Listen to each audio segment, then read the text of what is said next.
Pendant quelques heures, on a pu croire que tout était revenu dans l'ordre, que Trump se contentait de gérer les affaires courantes de la Maison-Blanche et que les droits de douane et les autres tarifs étaient derrière nous.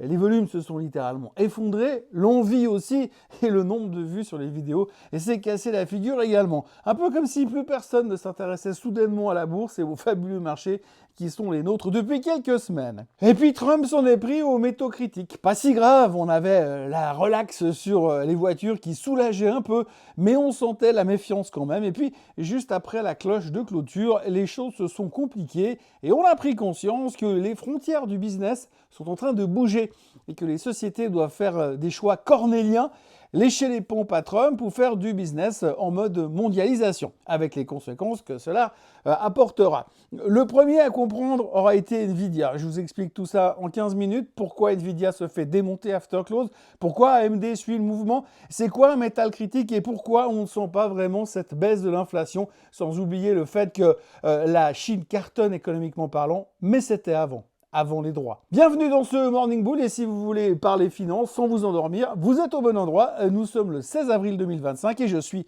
Thomas Veillet.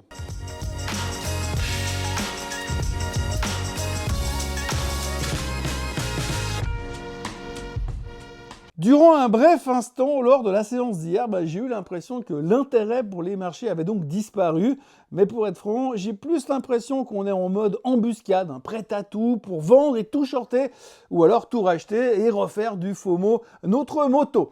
Il paraît en effet peu vraisemblable que Trump se contente d'en rester là et de laisser passer du temps. Il a trop besoin d'être au premier plan et il a trop besoin surtout d'obtenir des résultats concrets pour pouvoir venir devant la presse et dire « Vous voyez, je vous l'avais dit ». Néanmoins, hier, les volumes étaient misérables, mais ça risque de s'exciter un peu plus ces prochains jours. Je vous explique. Tout d'abord, hier, on a dû gérer l'aspect des voitures puisque le président avait montré son envie de desserrer les taux sur le secteur qui d'ailleurs a bien apprécié la chose, surtout en Europe où la plupart des constructeurs récupéraient plus ou moins 2%. Mais on sentait quand même qu'on se méfiait un peu, vu que Trump peut faire volte-face quand bon lui semble.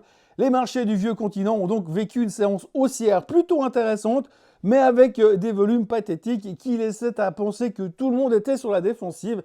Et finalement, si on fait abstraction de Trump, il y avait deux gros dossiers. Tout d'abord, la déception de LVMH qui perd son poste de plus grosse capitalisation boursière française et qui se fait passer dessus et passer devant par Hermès et qui ne ressent visiblement pas le même stress ou la même crise sectorielle que son concurrent. Si LVMH c'est du luxe, Hermès c'est plus du luxe que LVMH. Donc comme Hermès est plus du luxe, les gens qui ont plus d'argent n'ont pas encore réduit leur train de vie. Bref, LVMH a perdu 7%. Et quand on pense qu'il y a un an, on aurait tué père et mère pour en acheter à 880 €, ça démontre quand même une fois encore qu'on n'est pas grand-chose dans le monde de la finance et de la perception de la valorisation d'une société. Mais peu importe, entre 480 et 500, je suis quand même tenté de me dire que ça commence à devenir pas cher et intéressant d'un point de vue technique pour jouer un éventuel rebond. L'autre sujet du jour, c'était la BCE. Pour faire simple, alors que Dame Christine envisageait de ne plus baisser les taux momentanément, il y avait encore quelques semaines, juste après le meeting du mois de mars, hier on a compris que la BCE allait à nouveau baisser les taux cette semaine.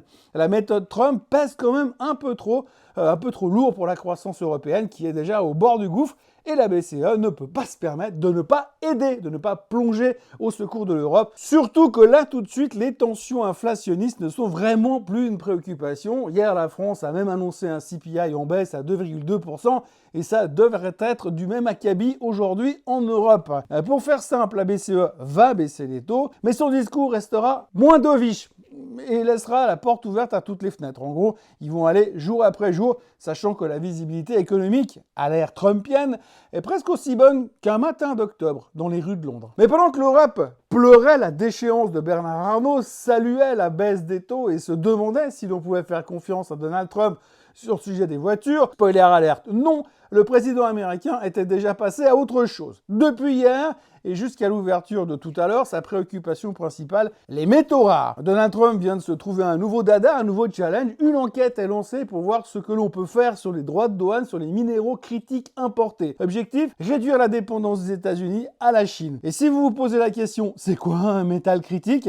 C'est tout simplement ces métaux dont l'économie moderne ne peut plus se passer, mais que personne ne produit vraiment chez soi. En gros, on en a besoin pour faire tourner les smartphones, les voitures électriques, les Rafales, pour se défendre contre Poutine et charger les Tesla. Mais on n'en a pas forcément chez soi, enfin dans nos contrées, et il faut aller les chercher directement chez quelqu'un. Et souvent, ce quelqu'un, c'est la Chine. Donc le métal est considéré comme critique s'il remplit deux conditions. Tout d'abord, il est essentiel pour des secteurs stratégiques, défense, énergie, électronique, transition verte, autant que ça existe encore. Et l'autre condition, c'est qu'il doit être à risque, soit parce qu'on en produit très peu, soit parce que l'approvisionnement dépend d'un pays instable ou pas très coopératif, genre au hasard Chine et Russie. Et si vous voulez des exemples pour voir de quoi on parle, eh bien, les terres rares, on peut déjà citer les néodymes, le dysprosium, etc., etc. Ça, c'est pour les aimants des éoliennes et les moteurs électriques, le lithium pour les batteries, le cobalt pour les batteries aussi, le nickel pour les batteries et pour l'acier inoxydable, le gallium et le germanium pour les composants électroniques et l'uranium. Oui, bon, l'uranium, je pense que vous savez pourquoi c'est. Alors, pourquoi est-ce que c'est si critique? Eh bien, parce que si l'approvisionnement d'un seul de ces métaux est coupé du jour au lendemain, guerre, embargo, restriction à l'exportation,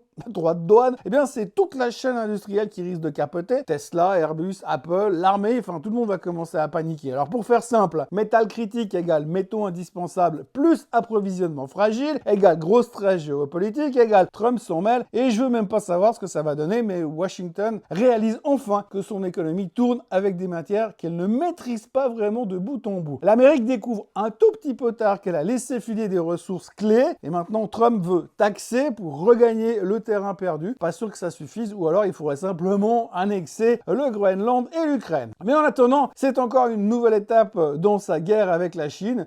Trump a d'ailleurs également proposé à la Chine hier de se bouger un peu pour faire des propositions afin de régler ce conflit douanier. Et soudainement, le président semble vouloir tendre la main. Le problème, visiblement, c'est que Xi, lui, il n'a pas vraiment envie de la prendre. Pour le moment, en tous les cas. Hier, les indices américains ont donc terminé légèrement en baisse, comme si on avait envie d'y aller, mais qu'il y a quelque chose qui nous empêchait d'aller de l'avant. La peur, sans doute. Je sais pas ce qui me retient de te casser la gueule, tiens. La trouille, non?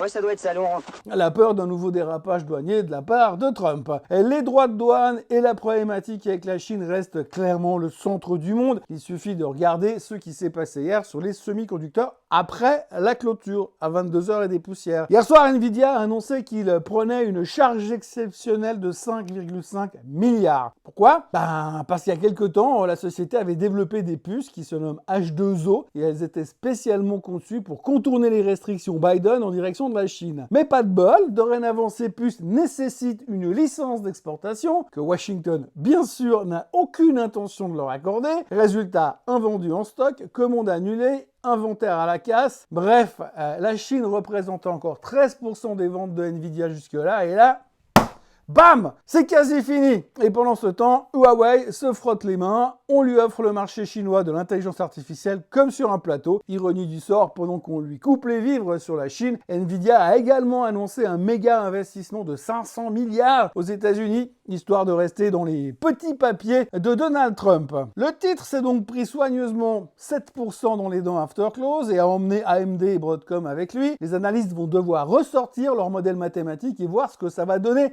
sur les projections des ventes sur les 10 prochaines années. Mais ça sera sûrement revu à la baisse. À court terme, clairement, c'est douloureux. Mais à moyen terme, c'est encore pire puisque c'est un changement de paradigme. Le message est très clair. La tech américaine va devoir choisir entre vendre au monde entier ou rester pote avec la Maison-Blanche et son locataire. À moins que Trump nous fasse encore un 180 degrés d'ici la fête du travail. Et puis, comme si ça ne suffisait pas, ce matin, ASML a publié ses chiffres trimestriels. Commençons par la bonne nouvelle. ASML reste optimiste pour 2025 et 2026, mais avec quand même un sacré nuage noir au-dessus de la tête. Un nuage noir, ça c'est la moins bonne nouvelle, qui s'appelle les droits de douane made in Donald Trump. Oui, encore. Le patron d'ASML confirme que la croissance est en vue. Assez loin, mais en vue, dans le brouillard, sauf que l'incertitude vient de monter d'un cran. Résultat, les clients hésitent, et ça se voit, et les commandes sont en train de se péter la figure à 3,9 milliards d'euros, alors que le marché, les analystes, les experts attendaient 4,9 milliards, 1 milliard d'écart. Moralité, quand Trump éternue, même les fondeurs hollandais attrape la grippe. Je ne sais pas encore où est-ce que ASML va ouvrir, à l'heure où je tourne, c'est en train d'ouvrir, mais on vous l'a dit et répété, ce trimestre, eh bien, c'est pas les chiffres qui vont compter, c'est surtout les prévisions du management. Et ce matin, ASML en est clairement la preuve. Et pire, Dans l'environnement actuel, personne n'osera se montrer optimiste pour l'avenir. Faudrait être fou. D'abord, ils n'en savent rien, et encore plus rien que d'habitude. Donc si Trump persiste, dans le meilleur des cas, ils en prennent plein la gueule. Et dans le cas où Trump devient plus magnanime, au pire, les attentes du marché seront faciles à battre lors du prochain trimestre. Partons maintenant en Chine. Ce matin, très tôt, la Chine a sorti son PIB et c'est plutôt pas mal, plus 5,4% de croissance au premier trimestre, bien mieux que prévu. Tout le monde applaudit, sauf les marchés qui eux font la gueule, comme si on leur avait servi du riz tiède et des raviolis vapeur vegan à la place des crevettes. Derrière ce feu d'artifice, il existe une réalité qui fait très mal. Les tarifs made in Trump. Oui, encore eux, parce que ces derniers n'ont pas encore frappé et n'ont pas d'influence sur les chiffres qui viennent d'être publiés il y a quelques heures. Alors autant dire que si la situation actuelle avec 145% de droits de douane ne change pas rapidement, et les prochains tarifs, les prochains chiffres qui seront publiés par la Chine n'auront pas vraiment le même panache, et tout ça pourrait vite tourner en un ouragan de catégorie 4 ou 5. À l'œil comme ça. Hein. Pour le moment, les ventes de détail s'envolent en Chine, plus 5,9%. L'industrie tourne à fond, plus 7,7%. Ce qui démontre que le stimulus interne mis en place par le gouvernement fonctionne. Mais les économistes préviennent, et je vous le répète, c'était avant les droits de douane. Et maintenant, les exportations, elles risquent de plonger, et la croissance aussi. L'avenir est donc très flou et la relance devient urgente. Le stimulus ne suffira pas. Pékin pourrait donc sortir la planche à billets ou couper les taux pour éviter de finir l'année à 3% de croissance. Mais est-ce que cela suffira? Et surtout, est-ce que Trump va les emmener jusque-là? Pour le moment, c'est le dernier rayon de soleil avant l'hiver qui pourrait durer des mois si on ne trouve pas de solution ou si on n'ouvre pas des vraies négociations. Et puis autrement, il y a une vie en dehors des droits de douane, des métaux critiques et des semi-conducteurs et ça s'appelle les chiffres du trimestre.